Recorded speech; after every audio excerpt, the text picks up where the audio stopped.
So guys आज के इस क्लास में मैं इस तरह के वाक्य की इंग्लिश सिखाने वाला हूं जो हम अपने रोजाना के बोलचाल में बोलते हैं। जैसे यह असंभव लगता है, यह सच लगता है, यह मुश्किल लगता है और यह अजीब लगता है। तो यहाँ कॉमन क्या है? यहाँ कॉमन है लगता है, यानी ऐसा प्रतीत होता है। यहाँ लगने से हमारा उद्देश्य यह है कि ऐसा प्रतीत होता है। जैसे हमको देखते ना, यार ये तो असंभव प्रतीत होता है, ये तो आसान प्रतीत होता है, यानी उसे देखने के बाद लगता है ये तो यार ये सच प्रतीत होता है। तो आज हम ऐसे ही वाक्य की इंग्लिश सीखेंगे और इतनी आसानी से सिखाऊंगा कि ऐसे वाक्य को आप इस क्लास को करने के बाद से इंग्लिश में बोलना शुरू कर दोगे।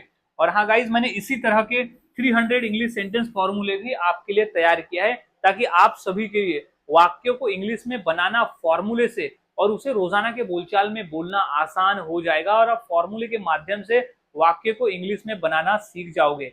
मात्र 150 रुपीज प्राइस है और इस प्राइस में आप 300 वाक्यों की इंग्लिश आराम से सीख जाओगे। तो अब सीख लेते हैं कि हम इस तरह के वाक्य को कैसे बनाते हैं और कैसे बोलते हैं।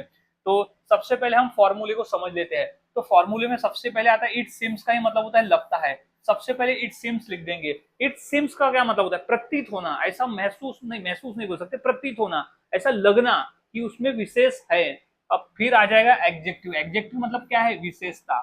जैसे कठिन, सरल, अजीब, ये सब क्या है? विशेषता है। तो हम वो विशेषता लिख देंगे जो हमें लगेगा। जैसे बोलते ना, यार ये तो कठिन लगता है, यानी ऐसा कठिन प्रतीत हो रहा है, ये आसान प्रतीत हो रहा है। तो अब हम सीखते हैं वाक्य को बनाना इस फॉर्मूले के माध्यम से।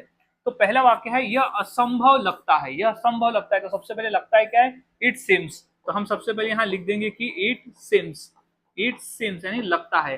अब क्या लगता है? तो असंभव। असंभव क्या है? एडजेक्टिव, तो है इम्पॉसिबल। इम्पॉसिबल, तो यह असंभव लगता है, तो इट सीम्स इम्पॉसिबल। अब भाई यह सच लगता है, तो क्या है? लगता है कि इंग्लिश क्या हो जाएगी? इट सीम्स यानी लगता है। तो इट सीम्स लगता है, क्या लगता है? सच। तो इट सीम्स ट्रू यानी यह सच लगता है। तो गाइज इस तरह से वाक्य बनते हैं और बोले जाते हैं।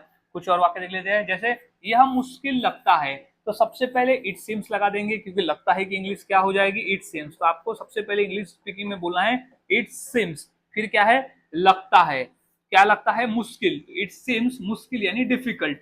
इट सीम्स मुश्किल यानी डिफिकल्ट। तो डिफिकल्ट यहाँ पर क्या है? डिफिकल्ट एक विशेषता है, किसी चीज की विशेषता है।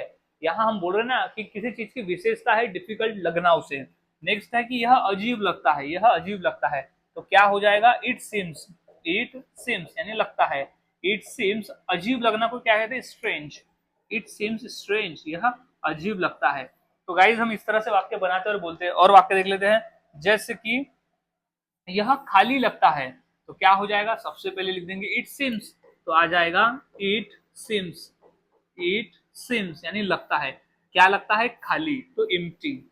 इट सिम्स इम्प्टी, यह खाली लगता है। नेक्स्ट है यह आसान लगता है, तो लगता है क्या आ जाएगा? It seems. इट सिम्स यानी लगता है।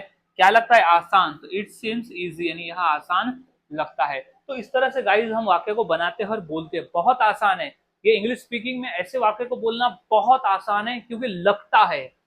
तो मैं इसी फॉर्मूले के आधार पर दो वाक्य देता हूं। जैसे कि यह अच्छा लगता है और यह सही लगता है, तो ये दो वाक्य की इंग्लिश क्या होगी? मुझे इस फॉर्मूले के आधार पर जरूर बताएं और प्रैक्टिस करें। आप जितना प्रैक्टिस करोगे उतने आसानी से इस तरह के वाक्य को आप बनाकर बोल सकते हो। तो मिलता हूं गाइज ऐसे ही और नए फॉर्मूले के साथ अगले वीडियो में।